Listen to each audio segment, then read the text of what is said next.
Dokunmayın bana, halim çok nice.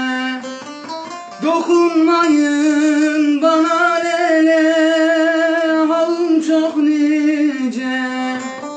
Ne hallara koyduk kör olasıca. Ecel oldu kefen kefen, dişti ömrümü. Ateşlere düşüp lele korolasıca. Cehennemde yanıp kül olasıca. Nereden çıktın soysuz benim karşıma? Çaresiz dertleriyle açtın başıma.